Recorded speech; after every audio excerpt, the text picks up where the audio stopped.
coast to coast.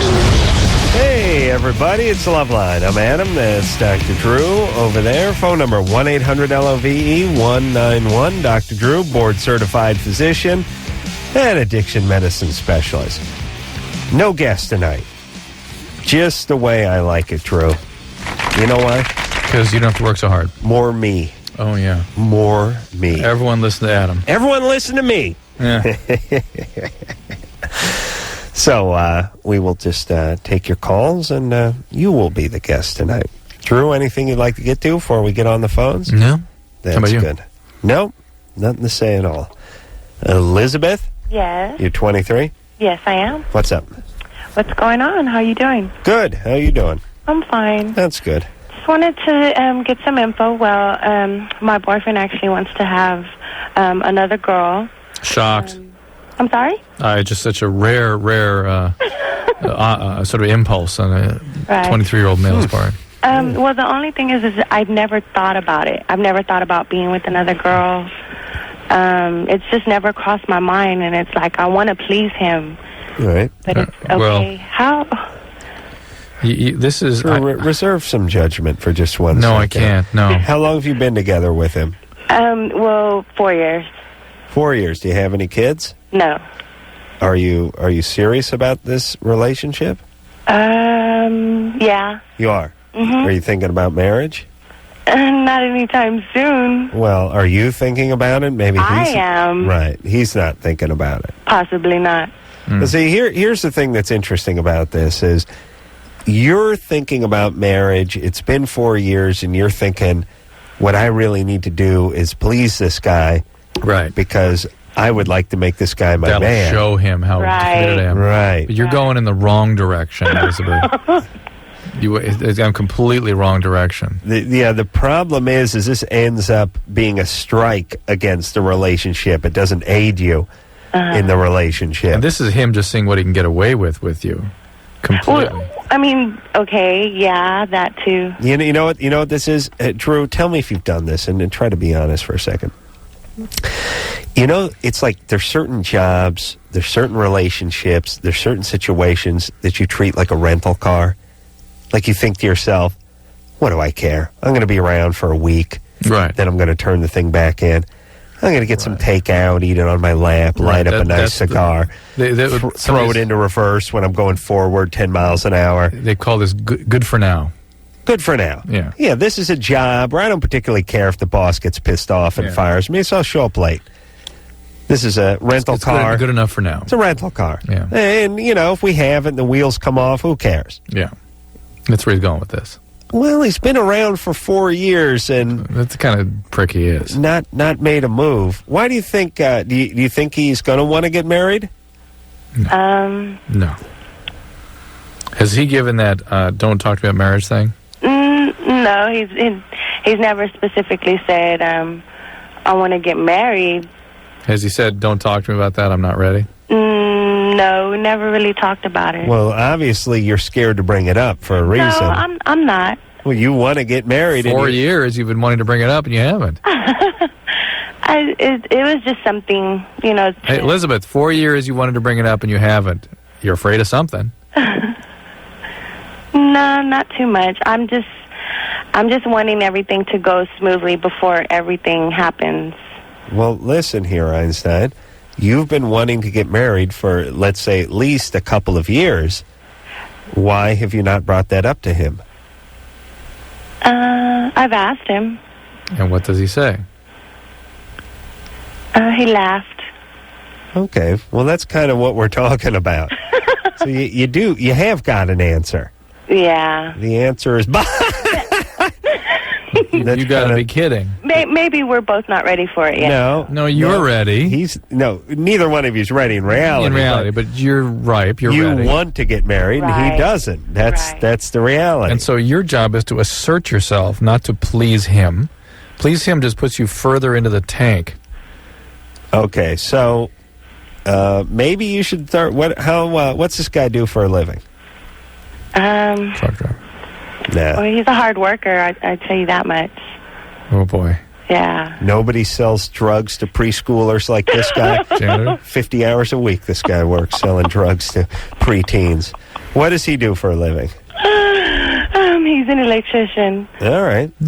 Decent. Doing any union work, is he? Just here and there. Wait a minute. Hold on. Let me ask this. What is it with women that they have no idea? What you're asking? No, not what you're asking. Well, they don't know what you're asking, but they have no idea what their men do for a living. Yeah. You understand? I said to my mom the other day, what's my stepdad? What's he make? What's he make a year? She said, oh, I don't know. I said, no, I don't need to. You don't have to, round to the dollar. I don't need cents. Oh, I don't know. I said, well, wait a minute. Is it 40 grand a year or is it 100 grand a year? I couldn't tell you. I said, are you kidding me? This, by the way, why we fight all the time, because I treat my mom like a listener and I get indignant. Are you high? What do you mean you don't know how much he makes? Did you say, listen, Tardo? Yeah. Listen, Tardo. Listen, Tard Mom. I don't like your tone. Well, Jesus Christ, how much does the guy make? No idea. And this is like when we talk to these women whose dad he flew 700 carrier missions in an A4 over Vietnam and is highly decorated. And they go, I think he did something on a boat. With airplanes? You may not even get the airplane part out of him. Okay. Elizabeth? Yes. I don't trust this guy. It sounds like you're covering up for him. Oh, yeah. Does he work? Is he working consistently? Yes. He is? Yes. Does he make okay money? Yes. And how old is he? 27. And, it's time, 4 years, he's 27. Not even thinking about marriage, huh? Nah. Right. You don't think you could do any better than him? Well, I love him, so I'm not really out there looking for... Okay. All right. So, and you think if you give him the threesome, maybe it'll bring you guys closer together? Possibly. Not possible. Did you have anyone in mind? Did I have anyone in mind? Did Or you did have? he? Did you have anyone in mind? No, I didn't. Did he have anyone in mind? Not at the moment. But the way you answered that was as if he had somebody in mind, wasn't it? Okay, well, see, there's this girl, like a friend of mine, and she's just like... Hold on. Loveline Recreation. Did you have someone in mind? Did I have anyone in mind? Did you have someone in mind? Did I have it, or did he? Did he have someone in mind? No. Not at the moment. No. not at the moment was the answer. Elizabeth? Yeah. He does have somebody in mind or not? No. No, he doesn't. No. Okay. So the last we spoke to you 10 seconds ago, he sort of had someone in mind. Though. I mean, that's the point. I had this girlfriend of mine that she's kind of off a little bit. She's not sure what she wants to do or who she wants to be with. Yeah. And I told him about it, not knowing that he would say, okay, well, maybe her. Elizabeth considers her off. And you know what I'm saying? And I mean, I would never think of being with a girl. It's yeah. Okay. Well, that you're telling us about your. I would do it for him. Yeah, but that's that's. All right. Listen, goofball. He will be further away from marrying you if you get into this threesome. Guaranteed. That's a guarantee. That is a fact. I don't want to tell you, I'm not here to pass moral judgment, and I'm not here to squelch people's plans and notions, especially around the holidays, of having threesomes. But I'm just telling you as a fact and from our experience, you will be further away from matrimony with this guy if you have the threesome with him. That is our experience, okay? There you Okay. go. All right. And we suggest you assert yourself. Ask him if he's going to get married. Tell him to ask or get off the pot. And if he's not, listen to that and move on. All right, goofball? Yes. And kick your dad in the nuts if you ever see him again. I will. Whenever he gets Gets out of paroled, parole, all right? Oh, believe me, I will. Is he in the can? I'm sorry? Is he in the joint right now? No. All right. Do you see your dad? No. Yeah. Okay. Shocking. If you do come Shocking. across him, I want you to kick him, though, all right? Oh, I will. Yeah, because he's a bad She's been guy, planning that right? for Oh, a yes, very much. Thank Yeah. you. All right, baby. Do you understand that's what set you up for this? So there we go. Don't have any kids. Please. Steffi, Dear God, Yeah. don't even have a hamster. Steffi, you're 19. Yeah. What's up there? Well, I started drinking when I was about 13, right? Perfectly normal, perfectly healthy. Yeah, and then I started, cutting school and stuff, so, go, hey, mister, across the street at the liquor store and stuff like that. Go, hey, mister? Oh, I see. Yeah, hey, mister, that's how I get liquor. and I get drunk in the woods with some friends and whatnot. And Slow down here.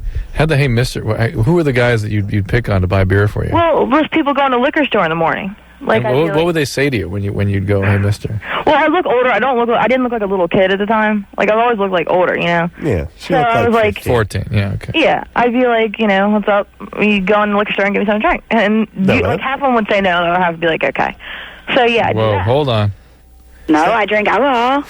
Steffi's like, when I was 13, I used to really drink. And I'd, go to the Hey Mister, and I go to the woods. And I was up to the pine all the time. What? Hey Mister? You know anything? Guy going in. Hey Mister? No, I didn't look at anything. I looked at anything. I'm 7 and he coming at me, and I go to the woods. So anyway, I'm going to the woods. 7 Mister. Why are you acting stupid like that? Steffi, Yeah. slow it down, baby. Boy. We're old. We can't stay up. Can't process like that. Okay. So you get someone to Well, buy you slow it down. booze. You get someone to buy you booze, and you go to the woods and you drink it. Yeah. All right. Okay. This is Steph Roccola. Yeah. At age 13. Uh-huh. All righty. And then I got caught because I would go into school drunk. Right. And they gave me these AA classes. Okay. And I had to complete a certain amount of them. And if I didn't, then, I Well, would the fact that you consider AA a class means you didn't do crap in those sessions. No, not really. You didn't even participate. You didn't listen. You didn't do crap. All right, So well, what's your 13. question? Yeah. Well, there you go. Yeah, so now me and my boyfriend Brent, we'll drink about 540s for breakfast, and then throughout the day we're constantly drinking. And I have friends come over and stuff. Hold on. Is your boyfriend's name Bren? Brandon. Okay, boy, you even shortened that one up. Brennan. That's not my boyfriend, Bren. Bren. Not making fun You of me. drink. You drink 540s? Yeah, 540s in the morning, and then throughout the day we'll drink 20 40s, and then we'll have Hold on. In the morning, what time in the morning? lunchtime, 12 or so. That's when they get up. In the morning when you get up, so it's not really in the morning. It's noontime, right? Yeah. And you About drink that. 5 40-ouncers. Between you. Between me and Brandon. No, I'll have 5 myself, and then That was he'll Bran have again, by the way. Bran. Is his name Brandon? Or Bran. Brandon. How come you can't say your boyfriend's name? Brandon. There. Okay. Okay. It could change. It could short to Brennan. Okay. Bran. So you drink, and then you drink 20 40-ouncers during the day. Yeah, throughout the day between me and him. And is that just a, cheap malt liquor kind of thing? Yeah, still. Well, here's the great news. Right. You will get liver disease way before he does. Yeah, I Why? heard. Women lack an enzyme in the stomach to break down the alcohol, and it's actually a couple stages after it's alcohol, and it creates a liver toxin. So women have a 5 times greater risk of cirrhosis than men. And who drinks the bulk of this booze? Do you guys pretty It's much about split? the same. You guys split it, huh? Yeah. So hold on. So you're drinking 12, 13, 40-ouncers a day? Uh-huh. Yeah. And it's getting really ridiculous. And the problem is, Right. it's my friends and stuff notice this problem because my friends they barely do anything. Well, They yeah. barely drink. It Compared just to you, it's and nobody drinks. But Steffi, I understand it's a problem, but why not switch over to hard stuff? I do. And then I'll drink some rum and some vodka and stuff like that. But It just seems like so much work to drink. 40s are cheaper though. 40s are cheaper, but to It's $2. physically consume that volume, there's every 3 of those is like a gallon or something. Or how big a gal are you? Not that big. Really? Medium. It's like eating 120 loaves of bread every day or something. It's got I have to to pee a lot. I'm always amazed. I used to work with Russ the drywall. I drank a case of Tall Boys every day of Old Milwaukee 16-ouncers every day. And I was like, how do you drink a case? Yeah, but this isn't a 15, 16-hour span throughout a day. It's not all right away. Oh, okay. that All right, okay. well, that's different. Sure. Okay, so you got a problem. Yeah, and see, it's I feel when I go out in public, it's I have to be drunk or I can't be myself now. Well, you don't drink, you're going to have a seizure, Steffi. This is profound alcoholism. What do you guys do for work? We're not working at this time. What do you do for money? My parents give it to. I don't live with my parents or anything, but Right. I'll get money from my grandparents or my parents or something like Okay. that. Wow. That's a lot of booze. Yeah, Okay. $20 a day, $30, something like that. What about Brendan? Does he want to clean up too? Yeah, he does too, but Okay. I started it with him. He wasn't. I was the one who started it, and I feel bad. Maybe you guys, it seems like you're both going to have to quit the For the relationship. 40 ounces a day. If the relationship's going to survive, yeah. Yeah. But this is profound alcoholism, and you do not stop on your own. You've got to be medically supervised for this. I mean, I've had like a shrink before and stuff, like try to help me with this, and they just say I have like this antisocial disorder or something. Well, you may have that. You may have that too, but you also have profound alcoholism, and that needs to be treated in a chemical dependency setting in a hospital. Because she'll go into withdrawal. The withdrawal can be profound from this, and not only that, if you have other psychiatric conditions, those need to be assessed and treated, and you obviously need to be thrown into a very highly intensive program because you're obviously resistive. You've been in before, you do nothing, and you're kind of defiant about this stuff. Well, she was 13 when she was in. You don't casually call someone antisocial. I'm amazed at the tolerance of the human body. Women get nailed, though. Women get bad liver disease. But I'm just amazed that a woman who's, by her own description, not overweight, 135-pound woman, can just chug herself 13, 14, 40 ounces a day, every day, and be sort of functional about it. Mm-hmm. Tolerance. I know, but just putting down that much liquid, and I don't know, Drew, if you've had yourself a nice 40 ounces of malt liquor. If I drink 3 Cokes a day, I'm just like, it's huge. But the malt liquor does not just slide across the tongue and down the gullet. Right. I mean, it's nasty tasting. Okay. You really have to work to drink that much, and especially women. Women like wine coolers and cosmopolitans, and like your wife, she likes the Red Bull and vodka. I mean, that's just, for a young woman to drink that much malt liquors. We've never heard that, have we? Mm-mm. All right. You gotta get yourself checked in somewhere, Steffi. You and Brennan. John? Hello? Uh-oh. What's up, John? Yeah, okay. Here we go. Let's talk to Jackie, who's 24. Jackie? Yes. What's happening? To put it briefly, my husband and I got in an insanely mad fight last night, and he pushed all the buttons, and I ended up hitting him a couple times. Right. And then he went out in the living room where our 2 kids were listening to the whole thing, picked up my daughter, and made me seem like the bad one. Well, now, wait a minute. Well, Linda, there's a history of us arguing. We've been married for 2 years, been together for 5. My oldest daughter is 2. Uh-huh. And my son is 5 months. Yeah. Can't you guys knock it off for the goddamn kids, please? I try, but my other issue is that I have a problem. I cannot function. I break down and cry at the littlest things, and my daughter's seen it. All right. And that really bothers me. Oh. I've tried Prozac. I'm on Paxil. That's not working. I've tried Celexa and Zoloft. What happened to you growing up? God. Huh? What I remember, my parents fought when I was 3 years old. Oh, shocking that we would be recreating the exact scene that you went through. True. Well, the other thing is, I don't want this to happen to my kids. All righty. It's already happened here, though, right? Pardon me? It's already happened. Well, yeah, but I don't want it to happen again. Okay. But it's already happened. I mean, I can realize that there's a problem with it, and I don't want to cause any more emotional damage. All right, so you need to get some professional help with this, right? Yeah, I've tried, but So you want it to happen again? I don't. Well, she tried. Okay, then you need professional help. Well, I know that, but I've tried counseling, and Jackie? Jackie? Yes. What do you think's going to magically work here? Well, I've tried some medications, and they work for a while, but then they stop. Why won't you get some counseling then and stay with it and actually do some work? Because I have no health insurance right now, and I can't find anyone that has openings. I live in the boondocks. All right. Can you not have any more kids, please? Oh, gosh, trust me, I'm not. You all right? What are you doing about that? I'm on the depot shot right now. Good. Is that affecting your mood some, too? I don't think so. I was having problems before that. I just went on the shot in December. What about your husband? How's he to counseling? Borderline schizophrenic, but he refuses to get any help, and he says he doesn't have a problem. Couldn't you just get a catapult and launch the kids into the neighbor's yard or something so they could have a good life? I mean, what are you guys doing here? I hate to kick someone when you're down, but why the kids? Why are you two having kids? Well, my second one, honestly, I wasn't ready, and I told him I wasn't ready. Okay. Well, as long as you weren't ready. Well... All right. Well, as long as you didn't want the kid, that's fine. Now we're on the same page. No, that's bad. Okay, so listen, you unfortunately, I mean, here's the problem.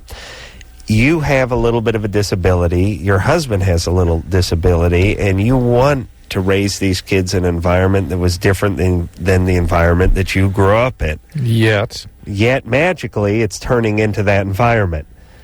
And you're going to have to work very hard, maybe harder than a lot of people who don't have these troubles, to create that good environment for these kids. And that's going to include your husband taking some medication. That's definitely going to include your husband doing his work, and it's going to include you being creative about finding some help and some counseling and doing things that involve some driving or taking measures and steps that may be more difficult for you than you would like, in order to escape this tragedy for your kids. Because the deal is, Jackie, you got this little window with your kids, and then after that, it'll never be undone. Do you know what I'm saying? You know what I'm talking about. You grew up in one of those crappy families. Yeah, we've discussed separating, and we're all for that. But right now, we don't have the money. He just lost his job. We didn't mention separating, did we? Well, no, you didn't. But okay. I mean, until we work it out, I think that's what's best for the kids. But my other question is, Dr. Drew, do you have any opinions on any kind of medication that I can go to my doctor with? Because he is clueless on it, and I've seen a couple different doctors. Well, if your husband is schizophrenic, he needs to get on some meds. Yeah, he needs to be in meds. You've not been tried on Seroquel or Effexor yet, and it sounds like you need something to deal with your agitation, like Seroquel or Zyprexa. Okay. So these are things that, maybe adding Seroquel to your pack. There's other things that can be done here. But talk to your doctor about your husband, too. Does he have a doctor? He refuses to go and see one. And doesn't it seem like a kind of dangerous guy to be?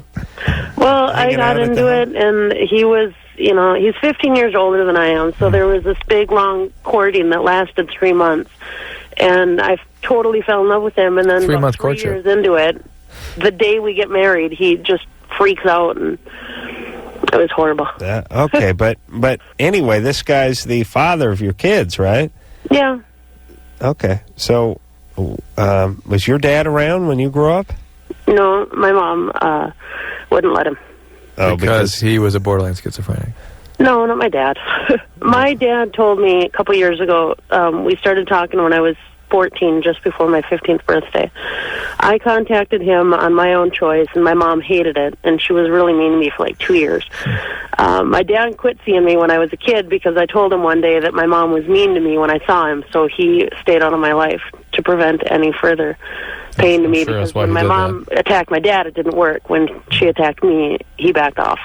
Oh, I think you're letting him off just a little bit too easy there, Jackie. Well, no, I know more things that have happened. No kidding. All right, Jackie. We've made our amends. Yeah, listen, is anyone sane in your family that these kids could be dropped off at?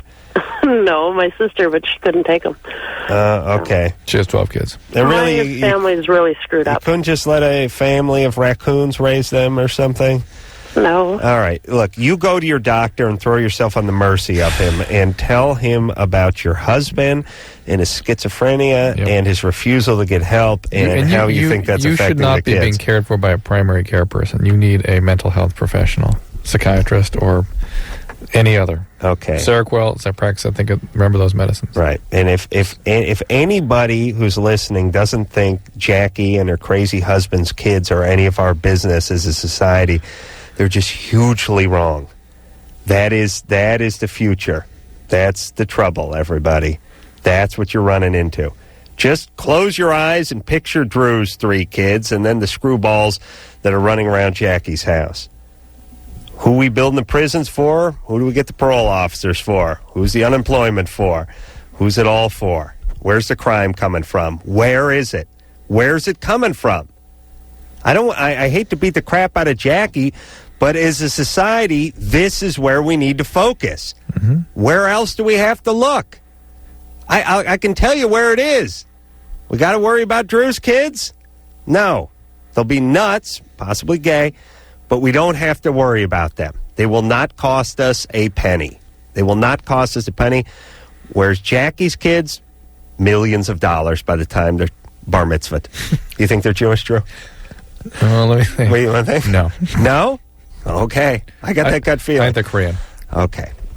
Jackie, take care of yourself. Take care of your kids. Don't have any more. And get help for that husband. Hey, Loveline, everybody. I'm Adam Carolla. That is Dr. Drew over there. Phone number 1-800-LOVE-191. Remy Zero in here tomorrow night, Drew? It looks like it. All righty. And then Puddle of Mud. And then some band called No Guest.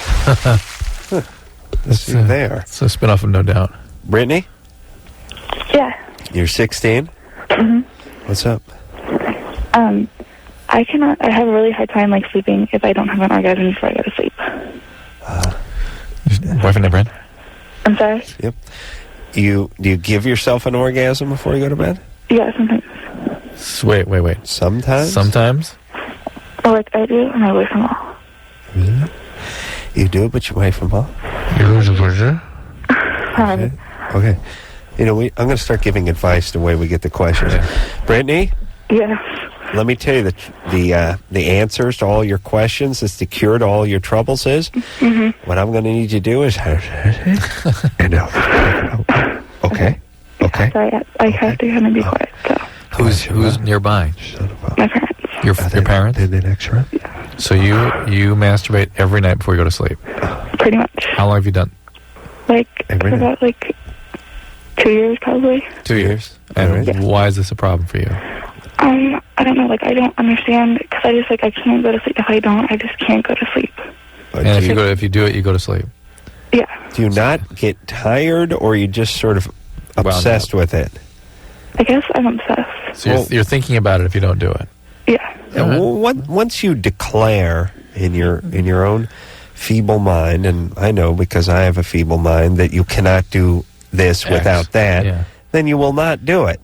Yeah. That's true. Okay.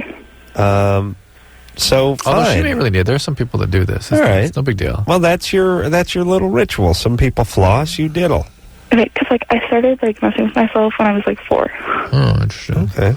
Are you okay? You doing all right? And otherwise? I guess, yeah. You have friends? You weren't traumatized or anything growing up? My mom beat me. Ooh. Well, did you have it coming? But that is some of the reason that young kids get into sexual arousal, to try to sort of divert from some of that trauma experience. Does she beat you anymore? No, my dad, like, pulled me out of the house. Like, she put me in the emergency room. My dad found out about it, and so I moved back to California. Ooh. Hey, what did she do to you that put you in the emergency room?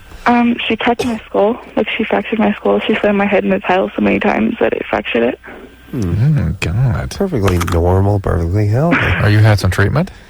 Yeah, I was in counseling for a while, but I never said anything about, like, my problems. Like, why don't you get back in counseling and really actually get something out of it?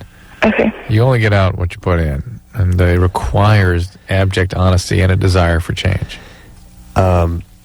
Imagine how horrifying that is to have mama sort of freaking on you physically that way, banging your head against the tile. Do you know what I mean? I mean, wouldn't you almost just be sort of perpetually scrambled? What would when you walked down the street, what would you see? What would your expectation of the world be after that? Think about it. Yeah, it's one thing for daddy to do it, which is really bad, but I believe it's marginally worse to have mama do it, and it's worse to have mama do it to her daughter. So that's about as weird as it gets. Nicole? Yes. You're 18? Yes. What's up? I have been going out with my boyfriend for 2 years. We just celebrated our anniversary yesterday. Alrighty. And for, like, the past year, we've been getting in, like, horrible fights. He has, like, a really bad temper. He's just basically really verbally abusive. And recently I've been having dreams at night about other guys. And you've already put in 2 years of this relationship, and you'd, of course, need to put in a few more. Right. Yeah, give it another 6 years. Yeah. And then get out. Yeah. Well, I'm young, you know what I mean? I'm young, and I've been with him since I've been 16. How old is he? He's 20. Yeah. And, well, this hopefully, unless you sort of seek out these sorts of traumatic, abusive guys, this kind of relationship would last about 3 weeks. Right. That's a little long. Yeah, maybe 10 days. Last 10 days when you're older. Yeah. You don't know how to end a relationship now. You think that there can be no one else in your life. You idealize this guy. You love him. Well, there's this weird thing. It's like, we get it all the time, and maybe you have these feelings, Nicole, which is, I've put in 2 years. I can't throw those 2 years away. Yeah, so I'll throw 6 more away. Right. But it's like saying, I was in prison for 5 years. I can't just leave and throw it away. I got to put in another 5. Right. Yeah, so well, I really honestly feel like I really want to marry him. Here it goes. Ooh, you want to marry him? I really do. I mean... Yeah, Nicole, forget that. Why? Forget that. Well, wait a minute. Why do you want to marry him? Where's my bourbon? Because she's gonna force this up the tuchus. Yeah, I don't know. Sometimes I just feel like, what the heck am I doing? And then other times it's just like, we're so much alike, but in other ways we're so different. Nicole, this is all fantasy. And hold on. And remember, Drew, when you used to speak in those terms about we're so alike? Yeah. We're soulmates. We're soulmates. Except and we have in most so much ways in we're common. different. Or is that even a factor anymore? Does you being alike with someone even factor into whether you're friends or lovers with them anymore? No. I mean, it's important that they speak English. Being alike is sort of a negative, really. Who the hell? Listen, I know what it's like being with someone who's like me. I beat off when I get home. That's called beating off. Some guy with a nasal condition and nappy hair and never stops talking about high school. His mom and porno. I mean, oh, my God. We're so alike. Oh, you we're imagine? so alike. He loves us. She loves model airplanes. She loves telling high school football stories and complaining about everyone else. Dude, you beat off? She's got a hairy ass. Her balls smell. We're so much alike. But here's the Nicole is so rigidly preoccupied with this guy, you can't talk her out of it. She can't get out of it. She can't see her way out of it. Nicole? Yes. Don't you have any friends that have tried to talk you out of this guy? I really, honestly, I have. And it's just been recently, like this weekend, we just got in a horrible fight. Wait a minute, stop. Do you have friends that have tried to talk you out of this guy? Yes. For the last year? Yes. Okay. The world is telling you something. They're seeing this reality, and you are not. Mm-hmm. Okay. I guess I'm just hanging on to the fact I think maybe he'll change. Nicole, I don't know. It will never happen. Really? Well, if you spend a year... Is he drink, too? Does he drink? No. Or do pot or do drugs or anything? No, it's nothing like that. Okay. Worse. Yeah, it's worse. It's worse. There's nothing not treatable. to do. That's treatable. Yeah, it's like a guy who walks with a limp, and it's like, well, maybe when his leg heals, it's like, no, he's fine. Yeah. I mean, there's nothing to correct. Yeah. It's better if a guy could just get off the booze, get off the speed, get off the weed. Yeah. This guy's clean, sober, and an a-hole. Oh, listen to your friends. Yeah. They wouldn't tell you that. What's their motivation in telling you that unless it's something they're saying? You've been with the guy since you were 16. Those relationships are supposed to end. It's a problem when they don't. There you go. Seth? Yeah? You're 18? Yeah. What's up? Hey, man. I got this problem, dude. Yeah? Okay, there's 2 chicks, right? Mm-hmm. One of them is being strung along by an ex-boyfriend. Wait. One of them is being strung along by an ex-boyfriend. Yeah, he's like using her for stuff, you know? Right. Yeah, and this is him. She plays no role in this at all. He's completely exploiting her. Oh, Drew, shut up. All right. Go ahead. And her friend likes me, and I really like the girl. Not the friend, but the one that's being strung along. Yeah. Right. And does the one that's being strung along know you're attracted to her? Yes, she does. And she doesn't seem to be wanting to do anything about that. It's just that her friend likes me. And so that's the reason? That's the reason she's not going for it, is because of the friend? Yeah. No. She's not going for it because she don't like you. She's into this boyfriend. The guy stringing her along. That's it. That's it, Seth. Seth, you'd be a good trial attorney. Okay. You'd be like, Your Honor, His client was found clutching the murder weapon with a full confession at the scene of the murder. Counsel, do you have anything to say in your client's defense? You are found guilty as charged. Seth? Huh? Yeah. If I know this is a good story, and God knows I've told 1,000 of these myself, and probably believed it, at least 500 of them, but if she was really into you, she'd be with you. That's it. She wouldn't care about her friend. You're available. She knows the ex-boyfriend is sort of stringing her along. Why wouldn't she be with you? Come right over. That's true. Okay, I mean, you could tell her, look, I know your friend likes me, but I don't like her, I like you. And if she really liked you, she'd be on. That's it. Here's all you got to do, everybody. Close your eyes and picture what you would do if you liked the person, if the person liked you as much as you like them. Do you know what I mean? Put yourself into that position. Everybody do that. Do you know when you're really into somebody, Drew? Yeah. And you remember those days at least, Drew? Mm. And that's long before he got tied to the whooping post. Oh, stop. Tied to the whooping post. Oh! Oh, Lord, I feel like I'm dying. You think I'm somehow like your friend Jimmy? Jimmy is not tied to the whooping post. Yes, he is. How dare you?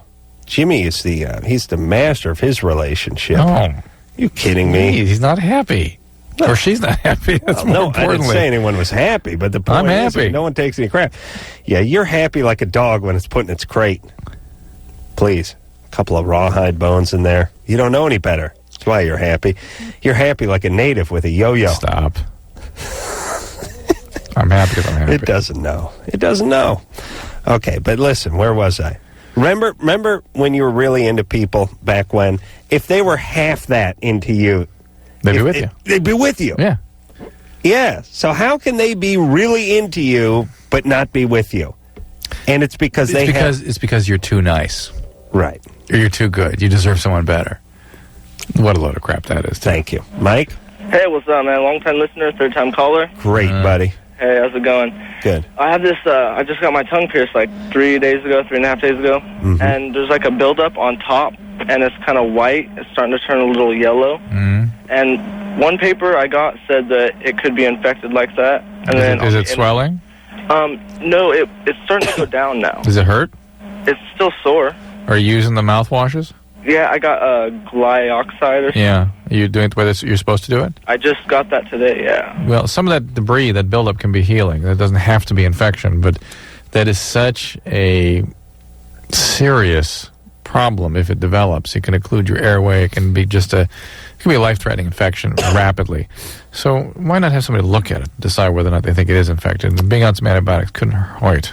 I saw a news story over the weekend where somebody got a tongue piercing, and apparently some clot or something went up to their brain. Yep, there you go. And did some. It didn't kill the person, but they had quite a brush. And it was late. I was drunk, and I barely remember it, but I do remember thinking, this is something the kiddies should know about. I was bored, so I had my tongue pierced. I was bored, so I put a spear through my Stuff's got to be happening like that with those piercings. It's got to be. Now, if we take a drug like Rezulin, which is a great drug, kind of hurt 3 people, helped several million. Right. Taken off the market immediately. Mm-hmm. What's that Rezulin for? For diabetes. But the point is, and it was a huge scandal. How dare this drug company put something up so dangerous? Yet, people are getting this crap pressed through their body all the time. Nothing can happen other than something disastrous. Nothing good can happen from it. Right. Nobody says anything. All right. Well, good times. Nobody knows. We'll take a little break. We'll be back with Amanda's 14. Wants to know for 20. No. No? Oh, lightning round tonight. 29. Putting an 8-pound weight around this penis. Wants to know if that's going to increase the size after this. Hey, everybody. Loveline. I'm Adam Carolla. That is Dr. Drew. That's why we love radio. No attorneys. Yeah. I was just telling Drew how much I hate attorneys. I've talked to many attorneys in my life, and never an answer. Always got to get back to you on it. Got to check it out. Let me check that out. Let me get back to you. Then they get back to you? No. Then you outsmart them, and they hate it, Here's the thing I think everyone hates about attorneys. They're inherently arrogant. They think they're smarter than you are, except for the part where they're not that smart. They just have a lot of training, but they're not intelligent people, because I just don't think intelligent people go into that branch. Oh, okay. Don't get me going. Anyway, it's Loveline. I'm Adam. That's Drew over there, the guy banging the mug down on the console. Yeah. Just going to get that mouse pad to put it on there. You know, I hate doctors. There you go. All right, let's talk to Lance, who is 29. Lance? Yep. What's up? Oh, you're 29? Yeah, 29. Well, you sound younger. Well, thank you very much. All righty. What's going on? I got a question. I was listening to the radio the other day, and I heard them talk about some type of penis enlarger that's like a weight that, you know, basically hangs from your penis and straps on your leg. Right. And I guess the medical proof behind it or something is they were talking to, like, these people in Africa, you know, like... With big lips? They put the plates in their lips? Yeah, and then they have that growing or whatever, the cell stimulation or whatever. Right. And it sounded sound, but, you know, I thought I'd ask the expert and see what Dr. Drew had to say about it. Well, I think you can make your penis larger when it's flaccid if you constantly hang weights off it. Yeah. Just like you could get your earlobes out so that they could fit when your arms through them. But and I'm thinking, why waste money? You know, I got an 8-pound bowling ball, you know, in my closet, so I could just, you know, basically strap that bastard on there. Yeah, well, tear your penis right off. Oh. Hold on. Your bowling ball weighs more than 8 pounds, doesn't it? Well, you could get like a real cheap 8-pound ball, you know, steal one from an alley.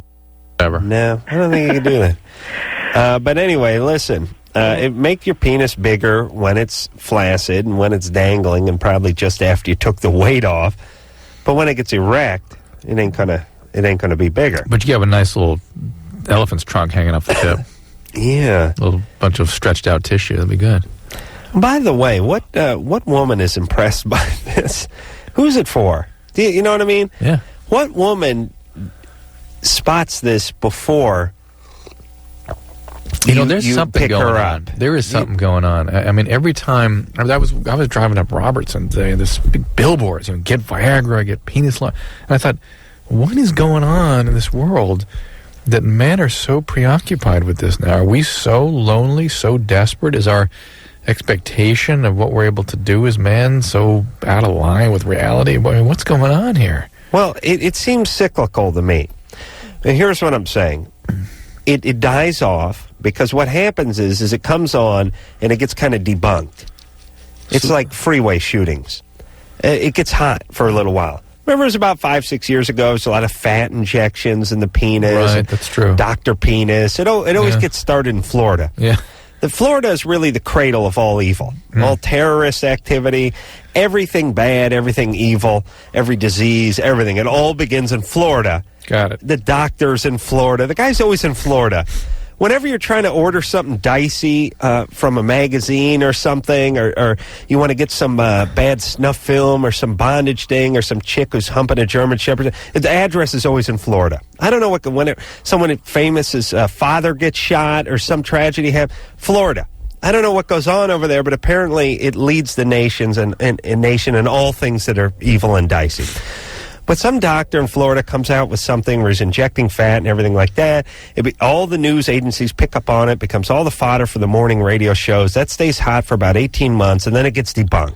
There's lawsuits, the guy gets shut down, it doesn't work out, and it goes away. And then the dust settles, and 3 years later, it crops up again. And I think we're kind of in the middle of the crop up again. It'll fade down another year, and then we won't hear anything for another 3 to 5 years. Then it'll be back again. And it'll start in Florida.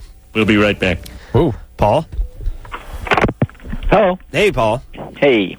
So here's the deal. I have a friend who's also 26, and he's now married. And about a year ago, he confessed when he was drinking with another friend of ours, and he confessed that he had been molested by one of his uncles. Now, he just said it in the spur of the moment, and my friend never said anything about it, and the friend who said it never We got to go to break here. What's the question? Okay, the question is, he doesn't show any signs of anything wrong with him. What's the question?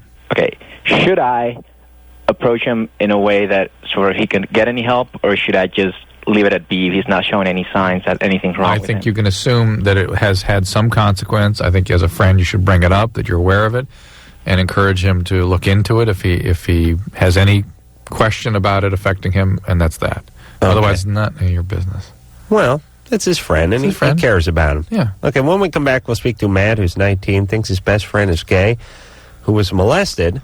Well, everyone's molested, and wants to know... the friend hates... He overreacts to gay, see? Oh, the guy thinks he's gay, protests too much. Right. Okay, after this.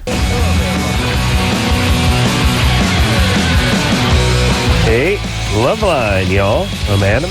That's Drew. Phone number, 1-800-LOVE-191. You know, I'm a little sick, Drew, but I think I can muster the strength for a lightning round tonight. No. Yeah. Really, it'd be okay if you just coasted. Why don't you make one of those sounds you just made about a minute or two ago? Just for a little. Yeah. Yeah. Yeah. It's nice. Every commercial break, we break with that. You think my goddamn headset's clicking on the countertop here is annoying? What do you think it's like to have somebody go to every commercial vomiting? Yeah, I'm sick, Drew. What do you want me to do? You wouldn't even be here. Thanks, baby. Thank you. You're welcome. All right. You ready to rock here, Drew? Let's go. All right, let's talk to Matt. Matt? Hey, what's going on, guys? Hey. What's going on? How you guys doing? We're fine. You're calling us. What's up? Listen, I've had this friend for about 9 years. Best friend. He's my right-hand kind of a guy. Recently, some things have been going down with our friendship between me and him. He accused me of being gay the other night. Thing about him, a little bit of history about him, he was molested as a kid. Pretty bad. He never told me about it. He's never talked to me about it. It's probably the only thing that we've ever really kept from each other. How'd you find out about it? You know what? Another kid that came in with we have a pretty close friendship, and another kid that came in, he was molested too, and the way that they bonded, like without even really knowing each other, was unreal. Mm. The way that they would talk, and the other kid, he would just like, they would finish sentences for each other. How do you know the other kid was molested? Because then they just started talking, and then they went off, and then they started talking about it, and I just kind of overheard the conversation, and then now he admits it. Now he talks about it. They both do. All right. And I remember them both saying, I remember that night like it was yesterday. I thought you said he kept it from you. Yeah, he did, actually. And one time I remember... Except for the part... Where he tells you? Where he told you about it? Well, he told me about it after those two talk. Not before he was molested? Yes. I see. One time, we were, it was a long night, we were talking, and something brought up, he's like, have you ever had a dream of homosexuals? And I didn't have the clue that he was molested, and I started laughing, and I'm like, no, man, I was young, too, I was really young at the time, I was like, no, man, I'm like, that's wrong, I mean, like, no, I've never had that kind of a dream. Hey, Matt? Yes. So what are we getting to here? You got a screwed up friend who doesn't share everything with you, although eventually he does. He can keep that away from me and stuff like that. All right. But it's one of my... But he accused you of being gay. Yeah. Yeah. All right. And you told him you weren't or were? I told him straight up. I'm like, no, I'm not gay. I don't have any... So what's the problem? But there you go. The basis of him calling me gay were pretty three things that kind of got to me, that kind of brought me a question to him and about his sexuality. Number one, I went on a date with about 4 to 5 people. I had a date. I had a girl with me. My girl. There was another couple, and there happened to be an acquaintance of a gay guy there on the date. All right. He says, since I knew about that, since I knew that there was a gay guy there, I never should have went. This was like 6 months ago. He says, I never should have went. Hey, Matt. Yeah. What do you do for a living? I'm joining the Army. You join the Army? Right now, All right. I have a pretty good job. I'm just doing customer service. When are you joining that Army? I leave the 13th of January. Okay. You got about 3 more weeks before you never see this guy again. Mm-hmm. Just hang out, lay low, and then go off to Michigan or... Was he sexually abused by a male? Yes, he was. All right, so he has some strong feelings about. He's got some stuff, about but people who are gay. You know what? He himself maybe have some sexual identity issues because of this trauma. But why would he put it on another person? One of his best friends, his best friend. Look, that's what people do. He had bad trauma. His wires are crossed. Called projection. Yeah. But Matt. Yes. You're going to go far away and kill people. All right? All right? And you're not going to have to deal with him anymore. One of the things that people do don't is worry about feelings that are particularly, certain kinds of personalities, feelings that are particularly shame-evoking, things that are really very icky, let's say, to them. They put it onto another person as a way of containing that feeling and getting it outside of themselves. So this may be something he's actually feeling, and he's putting it on you. Right. But don't worry. You just... He doesn't seem like the... I mean, maybe you guys shouldn't spend as much time together is what I'm saying. And remember, if you're gay, when you go in the Army, don't tell. Get on your knees, scumbag! There's another movie Drew never saw. Scotty? Yeah. What's up? I just wanted to ask why all therapists tell you to always go to therapists. What therapist? I was just curious to ask Drew that. What do you mean all I'm therapists? not a therapist. Well, I mean... all these people call and they have problems, and my parents were divorced. I left home at 16, but I'm 36, got a good job, led a good life, and everything's fine now. All right. That's good. So what's the problem? I just wondered why therapists always tell you to go to therapy. Well, what therapists are you talking about? All these radio shows and Sally and the penis enlargement, it's all this media. It just drives me crazy. Yeah. Well, listen, here's the reason. A lot of people need it, especially the people that call into the shows, because obviously they're better candidates for therapy because they're calling with some problems. But B, it's one of these things. It's like take a multivitamin. They know it ain't going to hurt them. Do you know what I'm saying? Yeah. You don't have to worry about the show. The show's awesome. You don't have to worry about somebody dying from going to therapy because they went to therapy. If the therapy almost makes that person just freeze for years and just... No. And some of the therapists, if the therapists suck, then...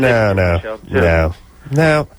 What do you mean therapy makes the person freeze for years? Well, they dwell on one thing, tell me about your mother and that kind of stuff. No, listen. Mom, I'm so mad at you! Scott, so mad at how did you get so stupid? No, I'm not. Therapist doesn't do anything. It just seems like a lot of these kids, if they just got out of these bad situations and just got a job and led a good life, everything will work itself out. That would be good, except for they can't get out of the bad situation. They can't lead a good life. They repeat the cycles is the problem, and that's what we're talking about here. Well, that was just one of the things, and the Man Show was a good thing. Thank you. Listen, I'm with you on this. I wish people could get themselves out of the situation that's what I tell as well. That's what I tell my patients. They're addicts. I said, hey, if all you need to do is be convinced you need to stop using drugs, go ahead. But excuse me a second. But being an addict means, the very definition means you can't stop even when you want to more than anything else in the world. That's addiction. Then you need help. Yeah. Yeah. But there's also millions of Americans that smoke weed on weekends, and they're construction workers, and they're just regular guys, regular women. That's right. They're not addicts. Okay, cool. Yeah, but okay, Scotty, enjoy that weekend weed. All right. Have fun with that hammer. Okay, dude. All right, take care. On. Take care. Listen, everybody, and I don't know why everyone feels like it's incumbent upon them to defend everyone on the planet. You say to yourself, you make these statements that a higher percentage of these people are at risk for this, or a higher percentage of those people, or these folks would get something out of therapy, and then everyone has to call up and point out the one example where you're wrong. Okay, let's just say that you're not talking about, out of 100 people, let's say you're only talking about 85 of them. Isn't that enough? Do you know what I mean? Yeah. You know one guy who didn't. You know the 100th guy who didn't actually go through that or didn't actually need that help. That's fine, but we're telling the other 99. How important is it for you to let us know about the one guy? This seems like something that everyone has in them, and I don't understand that. Well, this is don't bother me with my S. This is, I want to keep smoking cigarettes, and the reason being, my grandma Moses had a friend. I think it means weed, by the way. No, cigarettes. My grandma Moses had a girlfriend who smoked cigarettes since she was 8 years old. Right. Therefore, because you know what? Everyone knows that person. I have a patient. Sure. Listen, I have a patient who is 93. She has been smoking 2 packs a day since she was 8. Her mother, listen to this. Not smoke 2 no, packs. listen. Hold on. Drew, listen to me. Shut up. Listen to me. 2 packs since 8. Her mother gave her large dose of nicotine because they were starving to curb her appetite. And the mother would make the children that she lived in somewhere, I think in El Salvador, if I remember right, and she made them smoke at least 1 to 2 packs a day. Oh, now it's down to 1.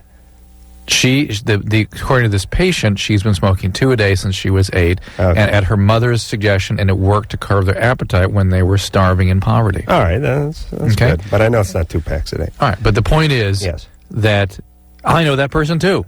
Now, should I go to my other patient and say, you know what? I know this 94-year-old's been smoking since she was 8. Let's all go ahead and smoke cigarettes now. Right. Very, very good example. Sure. Everyone knows that person does nothing but drink scotch, eats red meat, and smokes unfiltered cigarettes and is 95 years old. But does that mean it's good for you? The other 99 million of them that would have been 95 are all dead. That's right. That's why you don't know the dead ones, because they're dead. So here's my point, and I think Drew's point. Let's not focus on the one person that lived. And, as a matter of fact, you're endangering the other people who should be quitting when you focus on that one person. In fact, maybe we get rid of the people that are still alive because they're a menace to people that they might believe. Set a bad example. Set a bad example for the rest of the world, yes. All right. Bin Laden first, and then that Salvadorian bitch has been smoking 2 packs since she was 8. Shane? 2 packs at 8. Shane, you're 18. She was starving, right? 1 pack ain't going to do it. No. Right? No. You have starvation. Listen, Screwball. Can't afford 2 packs. If you got enough for 2 packs of cigarettes a day, you can buy half a loaf of bread, for Christ's sake. I don't know how they got that. Yeah, go work that math out with that crazy El Salvadorian.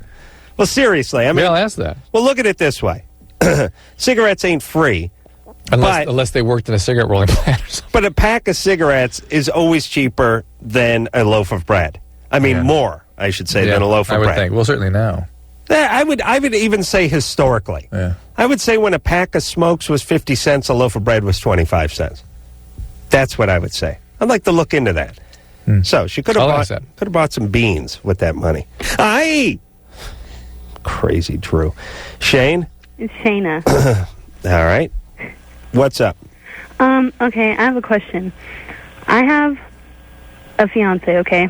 He's 21. He has cerebral palsy, and his mom is totally possessive of him because that's her baby in a way. And I'm kind of afraid of her. Yeah. Well, how bad is the cerebral palsy? Well, not too bad. You know, I can understand him when he talks and stuff, and he has a walker. He's not in a wheelchair yet. But that doesn't matter to me. But it's just that his mom is like so possessive, and she like turns evil on me every time I try to like talk to him and stuff.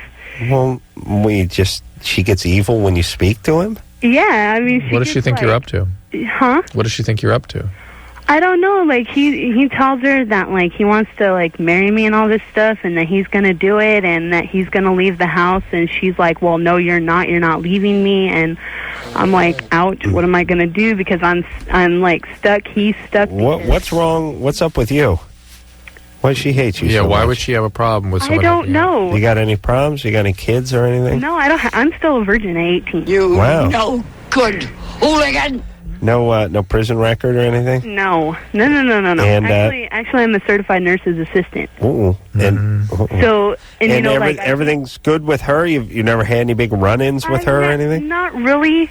It's just, you know, I think it's the fact that, you know, she's taken care of him his whole life and everything. Yeah. All right.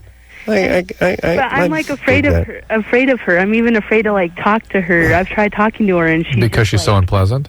Yeah, she's. Can he talk to her? He's tried, but she like every time he tells her mom, you know, this is what's going to happen, she just laughs at it. How do you spend time together? You know, we just we hang out. But where? At his house? No. Not at mine either. We go out. Do you have your own place? Yeah, I do.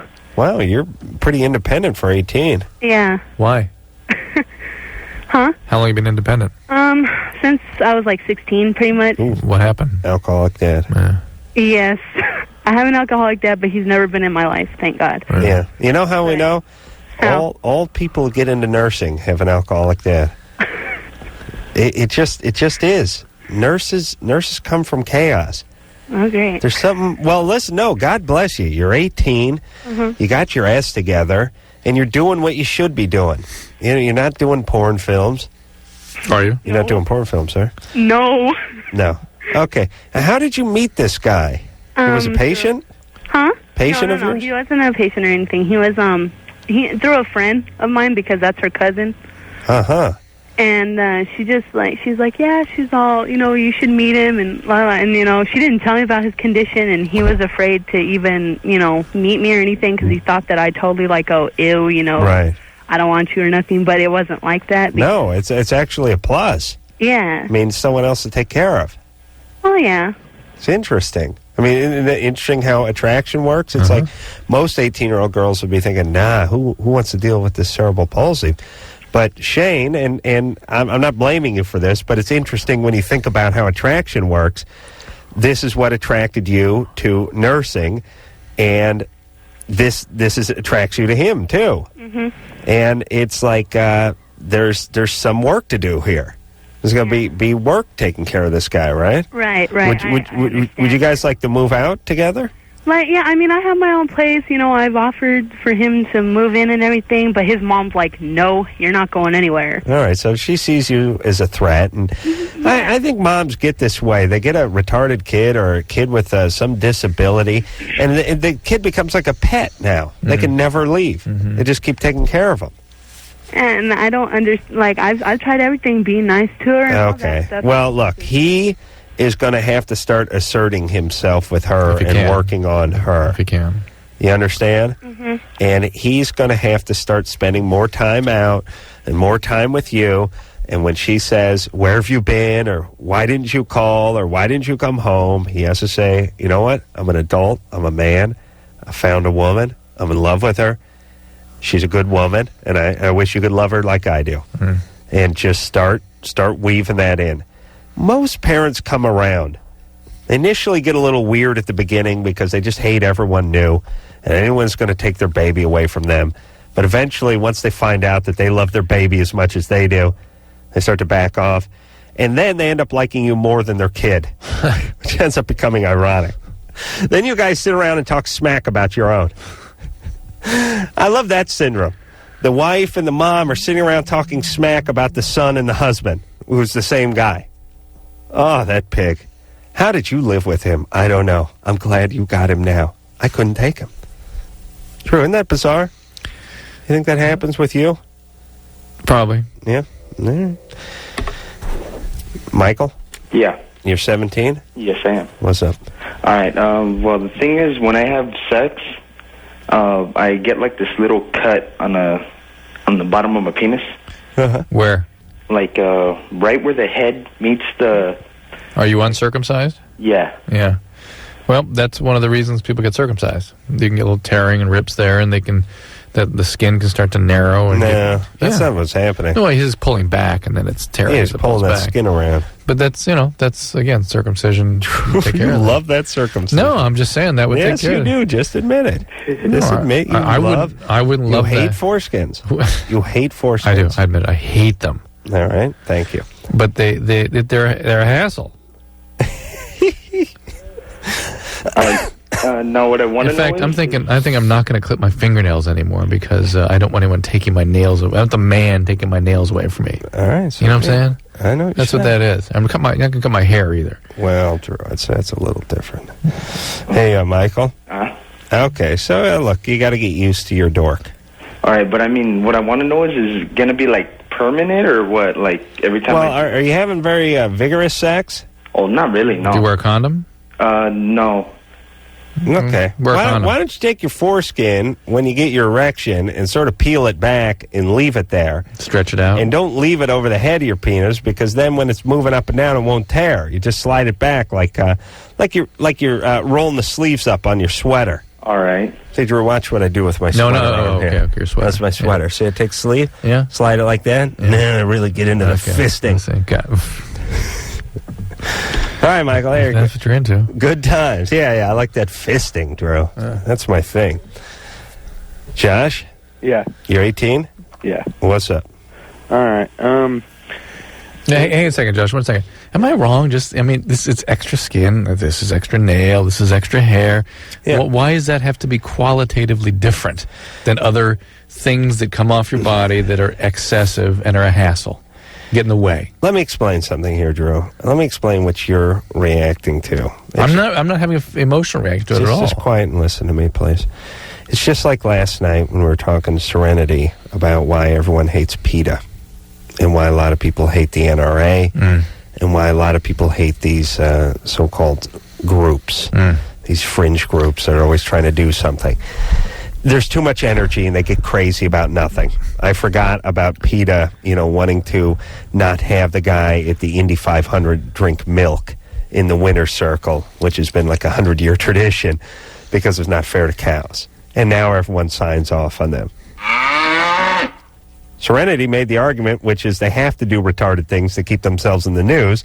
And I said, well, that's how Manson got in the news. And she got very offended by that and didn't understand the correlation, but I thought it was pretty clear. Here's the point. The whole foreskin thing. Yeah, it's fine with it and it's fine without it. Yeah.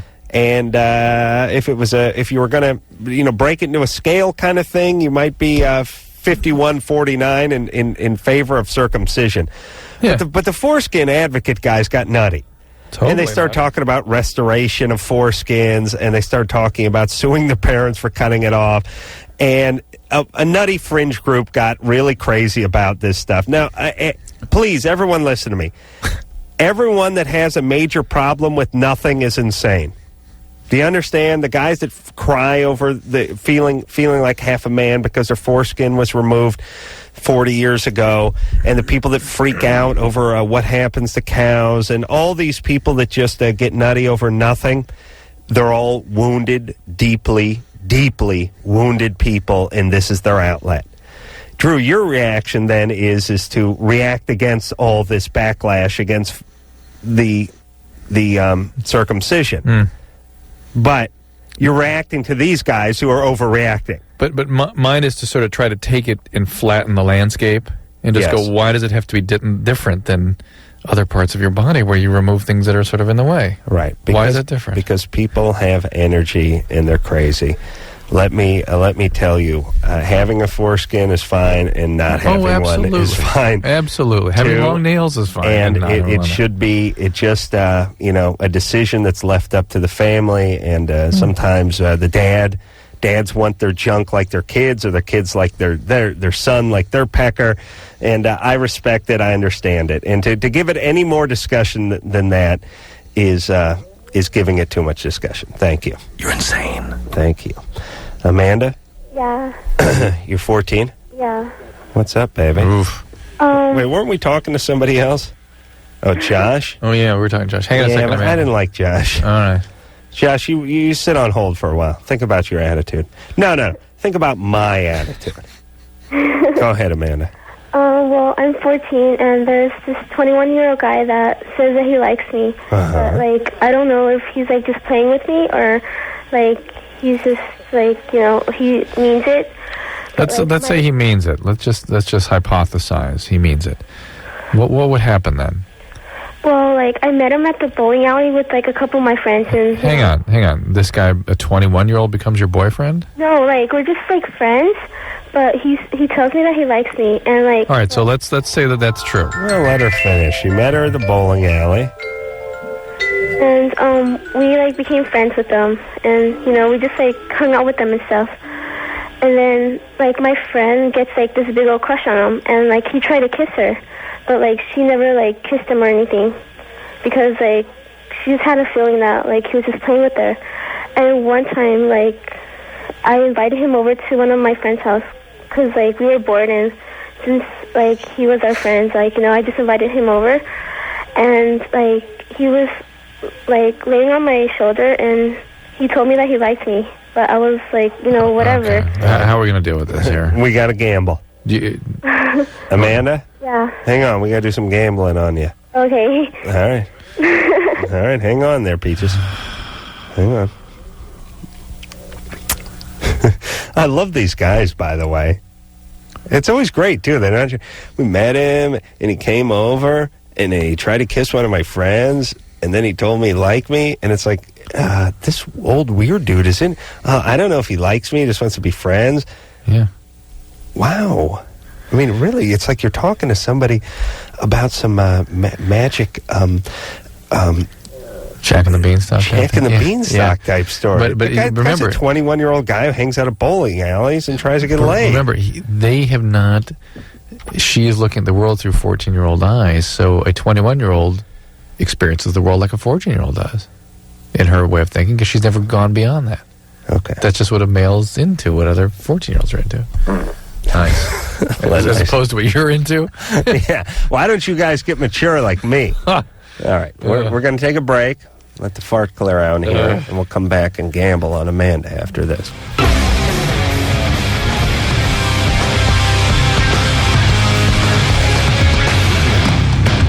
Hey there, everybody. Loveline. We'll do a little gambling. When we left off, we're speaking to Amanda. Amanda's 14. And I know 14 is young, but she sounds younger. Mm-hmm. She has a situation where there's a 21-year-old guy she has some interest in. The guy has expressed some interest in her, but she's not sure whether he's actually interested or not. She met him at a bowling alley. It sounds sort of comical already. He parties a little with the girls. And, Amanda? Yeah. Do you guys ever drink together? No. Smoke pot together? Nope. How old are your friends? They're 14. They're 14, and he kind of hangs with them a little?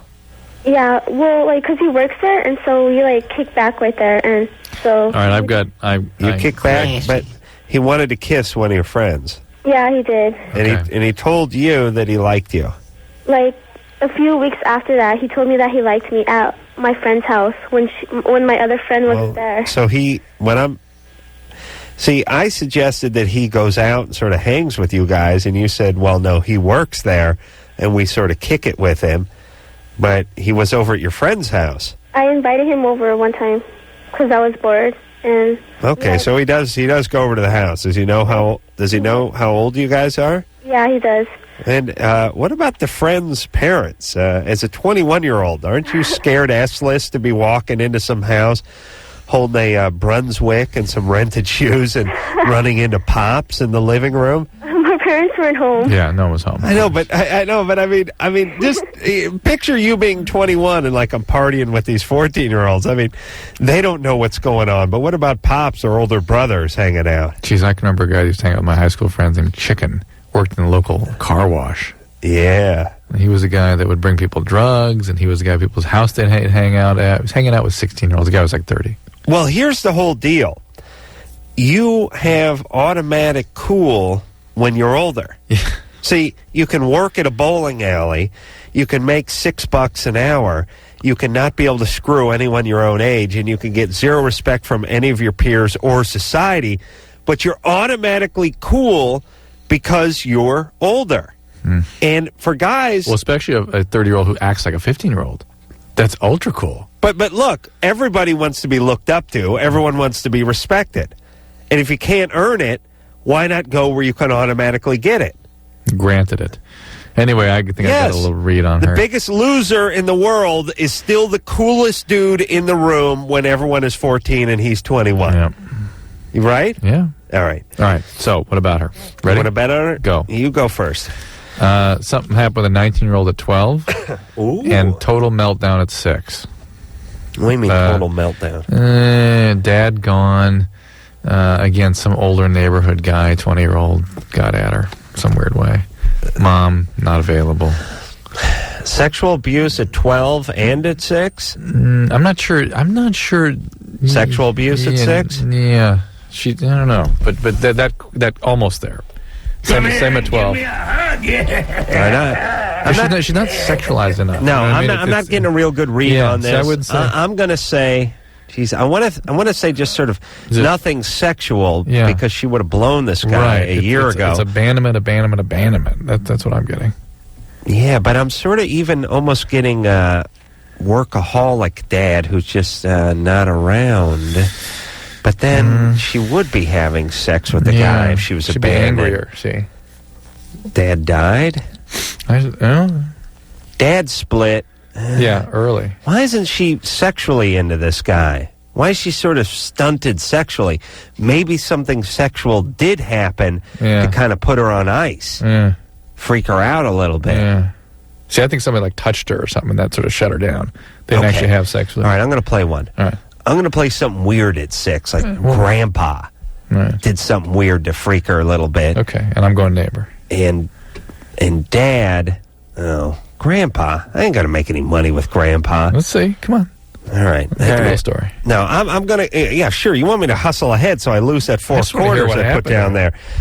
All right. Okay, I'm going to say Dad has left never to be seen again. Well, no, I got that too. Okay, I'm going to go with Dad stays around but is cheating on Mom and not there Give for me her. a good one, come on. That's No, what I'm that's- going with. Amanda? Yeah. What's the story? Dad left. What? My dad left, like, when I was, like, 6. when my mom was still pregnant with me. Okay, so he was gone always. So you never knew him? I've seen him, like, a couple of times, but, like, he scares me, so I stay away from him. Okay, why does he scare you? I don't know. Like, one time he stalked me at, like, my school when I was, like, in the 3rd grade. And, like, he was just, like, there, and, like, it just totally freaked me out. Okay. Okay, anything else? No, that's mostly it. Did you date an older guy when you were younger? No. No, never done anything like this before. Nope. You sound so familiar with this kind of thing. And I'm like, man, but she never what? moved. She never made a move. All right, and then nothing happened when you were 6? He tried to put his hands, like, in my shirt. Yeah, great. Like, Well, this guy's all class. Pure class. Yeah. I'd like to party with this individual. Party. Let's just take him out for a nice shooting, nice clubbing. Hey, and Amanda, what happened when you were 6? when I was 6? Yeah. Nothing much. All right. Where's Grandpa? I think he died. Sometimes. Drew, you know what I love about this show? That 3 times a year I have to sneeze or blow my nose or something, and you know what we have? Dead air. How does that work, Drew? Well, it's you going to like a wind-up. All right, well, like listen, a pitcher talk getting ready for to a throw the second, ball. would ya? So, Amanda, why are we picking up on something happened between like the age of 5 and 7, something in there? Did you have a tough time in that time? Were you moving around a lot? I moved around, like, a lot. And when was that? Like, all my life. And again, any neighbors try anything weird with you or anything like that? No, not that I know of. Listen, what about, and I'm not getting, see, as someone who was sexually abused might have made a move already with this Yeah, guy. but all I'm getting is that definite 6-year-old voice. Okay, what about any stepdads or boyfriends? Of your mom? No. Your mom never got in another relationship? She did with my stepdad, but, like, What was he like? he was mean. He was mean? Yeah. What did he do to you? He didn't, like, really do anything. He was just, like, he was just mean. Scary and mean, huh? Okay. So, is he still around? No. What happened to him? My mom left him because he was a bastard. What did he do to her? Like, I'm not really sure, but, like, after she left him, like, I think he remarried again. Well, what did he do to her that made her leave? Why was he a bastard? He was, like, bossy or something. Bossy? Okay. Did he ever get violent in the house? No.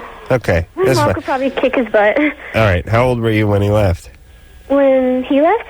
Or when When he left? my stepdad? Yes. Yes. Oh, sorry.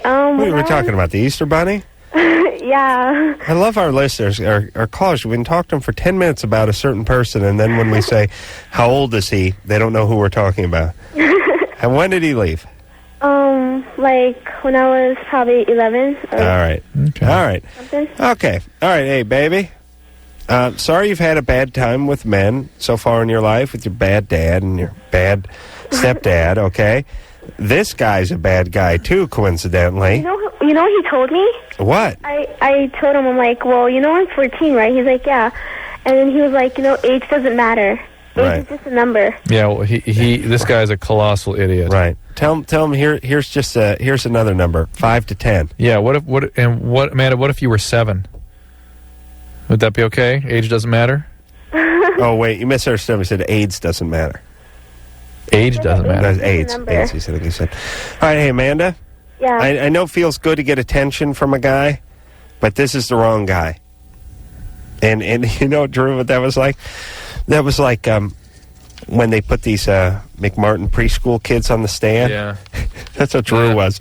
Like, she's like, Drew, you were cross-examining a 6-year-old? That's what it sounded Did he touch you in your special place? Here's a teddy bear. Touch the bear where he touched you. Mm-hmm. Drew, you realize you're talking to a 9th grader here. Yep. Okay. All right, Amanda, stay away from this guy. And as a matter of fact, please call the cops if he hangs out with you guys. If he asks to touch anybody or kiss anybody, try to put his hand up your top, call the cops. I would really like that. And as you know, I don't like the cops called for just anything, but this is the guy I want the cops called on. Sucker. Jessica? Yes. You're 26? Yes. Ooh, you sound like you think you're good looking. I know I'm good looking. Is that true? Do you think you're good looking? Yes, I do. All right. You sound very confident about the way you think you look. You're fat. Drew, please. I am overweight. Are you a big gal? Not extremely big, but I am overweight. Plus size. But you're attractive? Yes, I am. And you know certain black guys are into that, right? Biatch. I like a big woman who's confident about that. It always smells of compensation to me, but I like that. All right, how big are you? About a size 14. Size 14, and according to producer Ann, that's average. But how much does that make you weigh? Well, on me, it's 200 pounds. All right, that's fine. How tall are you? 5'4". Solid. I like a girl with a big butt.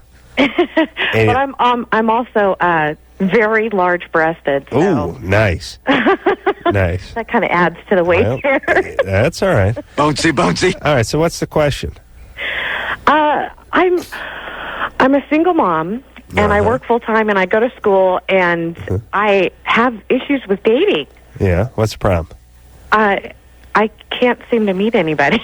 Why? How have you tried? Have your friends set you up or that kind of thing? Yeah, generally just friends setting me up just because, the bar scene isn't my thing. And where are you going to school?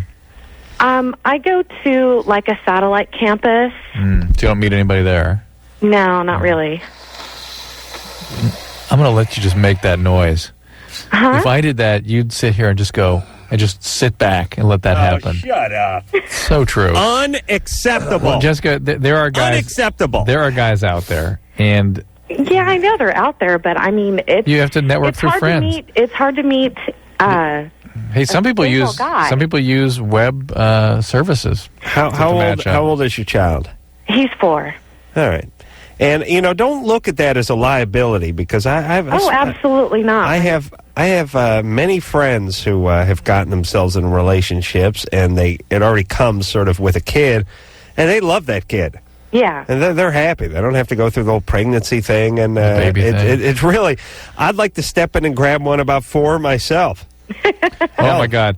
Amongst the amazing data I collected talking to Adam's girlfriend and Jimmy's wife, one of the things that came forth was when Adam's girlfriend was trying to convince him to get married and have babies, she suggested that perhaps they not wait much longer because the risk for Downs would go up, to which Adam responded, he wants a Downs baby. Yeah. A Downs child would be great. Well, look at all the trouble you avoid. First off, you don't have to buy him all the expensive high-fashion clothes. Right? You never have to worry about him wanting to borrow the car. And you never have to worry about him ever leaving the house. Never leaves the house. It's like a pet. No, I said, honey, higher education? We should be, I think I brought that up. I don't have to pay for college. We should be so blessed that we have a Down syndrome baby. Oh, my goodness. All right, listen, baby. You need to, here's what you need to do. Probably need to lose a couple of pounds, just because why not? Well, and because that's the first thing anybody ever looks at. Makes it easier. What the hell? And what the hell? For you, for me, for him. And number two, I would suggest doing one of those dating service kind of things. Yeah, why not? I mean, there's a lot of... Are you Jewish? No. I know. I got a buddy who does this J-date thing, this Jew date. It's great. He meets all sorts of Jews. Is he Jewish? Yeah. No. Yeah, he is. And why don't you pretend you're Jewish? Get on the internet and just, I'd say do one of these adult dating service things. You're busy, you're a mom, you work full time, you're a student, you just don't have time, and you're not gonna score in the clubs. You need to find a good guy. She's probably not looking for Lorenzo Lamas. She wants something solid. All right, do one of these reputable dating things. All right. God. We're going to take a little break. Okay, fine. What was that? No, I'm sick, Drew. Oh, my God. When we come back, we'll hit you with the lightning round. Yo.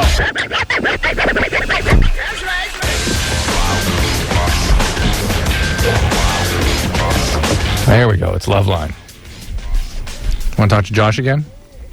All right. Josh is 18. You love this guy. He called, and you told me he had a bad attitude. Yeah. Josh. Yeah. What's going on? We were going to do the lightning round, but Drew was late. I threw the whole thing off. You understand? You're rewarding me. All right. I'm just telling people if they want to know. What's up, Josh? All right. Back in May, I had sex for the first time. Okay. And this girl calls me up. You know, I see her at school and stuff, but she calls me up last week and says that I'm the father of her kid that she just had. Okay.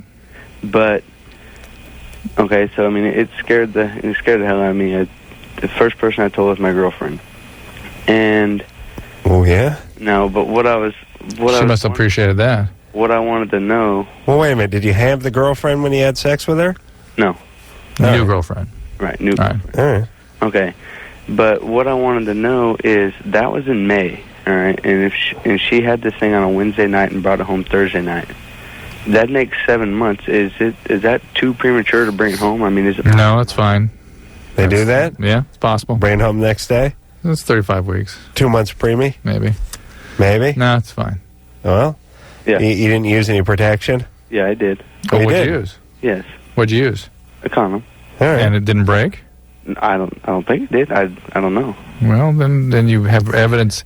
You're suspicious about the dates. You wore contraception. Maybe it's not yours. But the thing, yeah, well, that's what I was just wondering, because I mean, I know she's she had a boyfriend for like 2 years, and you know they were doing it all the time, and then. All right, so listen, you have reason to believe it could not necessarily yours. You can get paternity testing if you want. Right. And there you go. Is she nutty? Well, I think so, because I come to find out from a bunch of different people that she got around quite often. All right. And why wouldn't she tell you until she had the kid? Well, see, I don't know. But the thing is she was accusing somebody else for the first 6 months she had it. All right. So who knows? Me. All right. So who knows? All right, tell her you got to get a paternity test. Yeah. Eliana. Yes. What's up? I'm 14, and I have some friends that I've been hanging out with. Uh-huh. And they've been taking Vicodin, like, to get high, or I don't know. Mm-hmm. And I was wondering if there was any, like, side effects, or what it just gets you high, or what. It's profoundly addictive. You might as well be doing heroin or morphine or anything else, all the same. Except Vicodin has one added thing that's now been shown to cause. Yeah, I don't think you might as well be doing heroin. It causes deafness. Really? And it's real sporadic. We don't know who it's going to cause it in. It doesn't necessarily. It's not necessarily associated with the dose you're taking. You don't get a good buzz off that Vicodin anyway. Not as good as heroin, but no way. Yeah. So it's people lightweights. just take it for. What? They're trying to get buzzed. It's an opiate. Really? They're trying to alter themselves. Okay. You know? And people who are addicts will really get a profound euphoria from it and feel really good. You don't want to monkey with that Vicodin. Not if you can help it. So it's not a good idea. It's not a good idea. No, listen, man. And this OxyContin and everything, it's just such a horrible life getting strung out on this stuff, because your body really needs it once you get going on it. And then what happens is you got to get yourself some pills, and you got to get a lot of them, and you got to get them every day, and it becomes a full-time gig, and you're breaking into pharmacies and robbing them, and busting into people's houses and following people home with prescriptions. I mean, it just gets crazy. Mostly what they do is go to lots and lots of doctors and just get huge prescriptions from multiple doctors. Yeah, these are you're thinking of sort of upper scale people, though. But I mean, when you're talking about some 19-year-old with no insurance, you're not Elvis. Yeah, you're not going to a bunch of doctors. You're ripping people off. You're driving your truck through the wall of the pharmacy and running in at night and grabbing whatever you can grab. I mean, it'd be great if it was that sort of white collar drug abuse stuff, but these people are just a lot of young people getting strung out on this stuff, and it just couldn't be worse because it's like it becomes a full-time job. That's all you can do. Oh yeah, that's it's like the retarded kid I'm going to have. It would be a full-time job for the old lady to take care of him while I'm traveling. Okay, we'll be back. Well, there it is. Feeney, your favorite kind of show, though. No one here. Yep. No guest. Remy Zero in here tomorrow night. I don't know if I've been here since they've been here. Have I? We don't know. We met them before? Puddle of Mud later on. We will take ourselves a little extended dance break here. And until next time, it's Adam Carolla for Dr. Drew saying mahalo. This has been Loveline. The opinions expressed on this show are not necessarily those of the staff, management, sponsors, or this station. The producer for Loveline is Ann Wilkins Ingle. Loveline is a presentation of Westwood One Entertainment.